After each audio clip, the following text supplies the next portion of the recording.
ನಮಸ್ಕಾರ ರೀ. ಇವತ್ತು ಕಗ್ ಮಾವಿನಕಾಯಿ ಸರ್ಬತ್ ಮಾಡಾಮ್ರಿ. ಸರ್ಬತ್ತ ಪಾನಕ ಏನ್ರಿ ಅದು ಮಾಡಾಮ್ರಿ. ಇವತ್ತು ಮಸ್ತ್ ಬೇಗ ತಣ್ಣಗೆ ಬರ್ಫ್ ಹಾಕಿ ಮಾಡ್ಲಿಕ್ಕೆ ಇಲ್ಲಿ ಕಗ್ ಮಾವಿನಕಾಯಿ ತೊಗೊಂಡು ಸ್ವಚ್ಛ ತೊಳೆದೇನಿ ರೀ. ತೊಳೆದಕ್ಕೆ ಮ್ಯಾಗಿಂದು ಸಪ್ಪಿ ತೆಗ್ದೇನಿ. ತೆಗೆದಕ್ಕೆ ಅವು ಸಣ್ಣಗೆ ಹೋಳದ್ರಿ.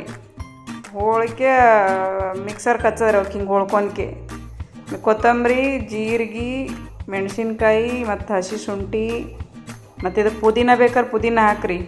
ಮತ್ತು ಚಾಟ್ ಮಸಾಲ ಹಾಕೋರು ಹಾಕ್ರಿ. ಬೇಕಂದ್ರೆ ನಾವು ಇದು ಇದ್ದಟ್ಟು ಹಾಕಿ ನಾನು ಸಕ್ರೆ ಹಾಕಿ ಸಣ್ಣಗೆ ಒಂದು ಮುಕ್ ನೀರು ಹಾಕಿ ಮಿಕ್ಸರ್ ಕಚ್ಚದ್ರಿ.